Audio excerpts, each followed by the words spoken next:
When I was starting this devotional on anchors, I found that there were many synonyms in the Bible for anchors, and we've already looked at several of them, and today we're looking at pillars.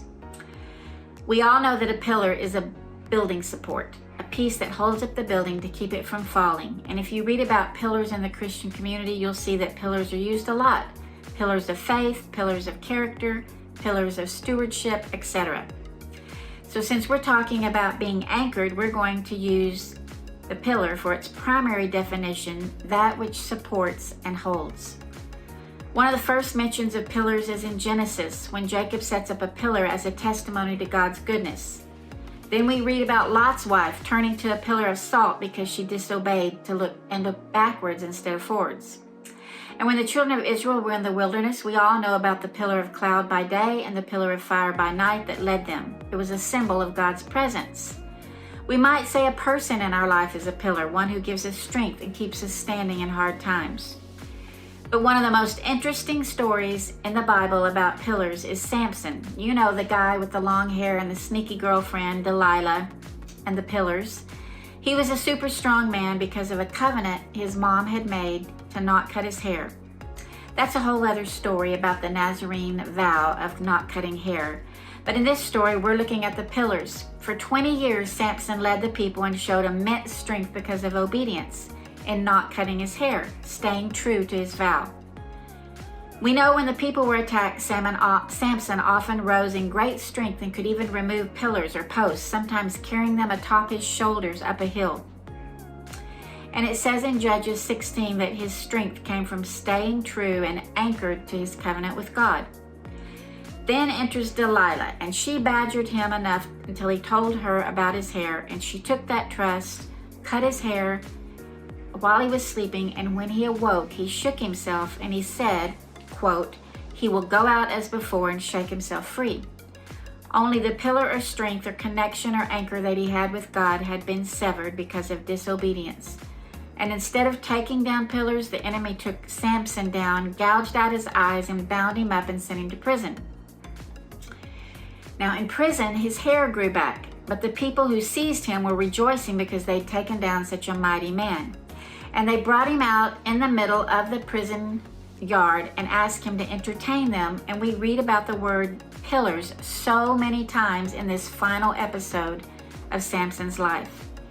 They stood him among the pillars, the anchors of the support of the building, and Samson asked to be placed where he could feel the pillars so he could lean against them, because his eyes were gouged out.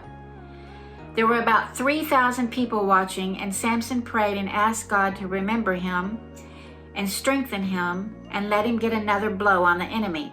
And then it says he braced himself against the pillars with his right and left hands and pushed with all his might, and down came the temple and all the people in it.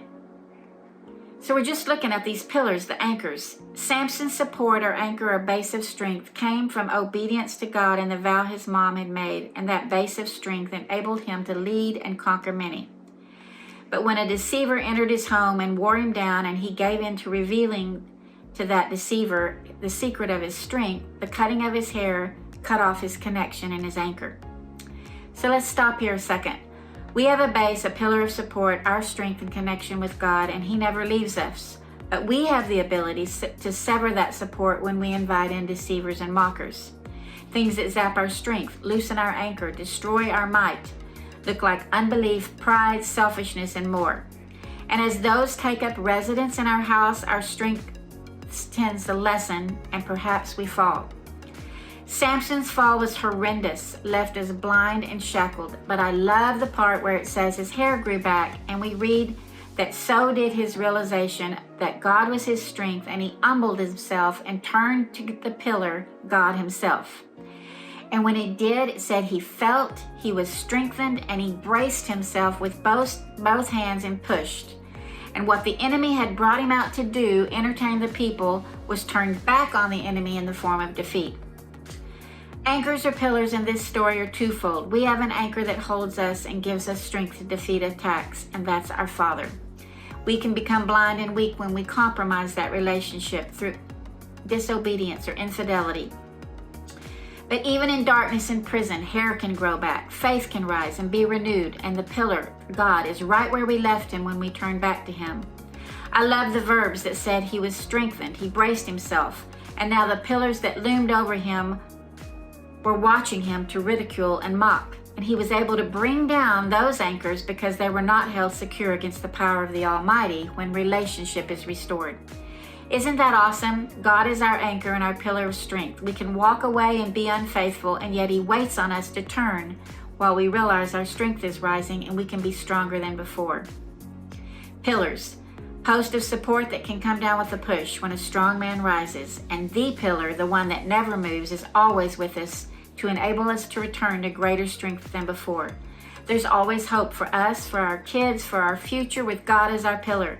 And we can take down pillars that are erected against us when we return and fall into his arms. Cool story, right? Pillars and anchors, great visuals and teachers of strength and might when we obey. And when Samson took down those last pillars, it says that he destroyed more people than he had during his whole reign, just from returning to the pillar.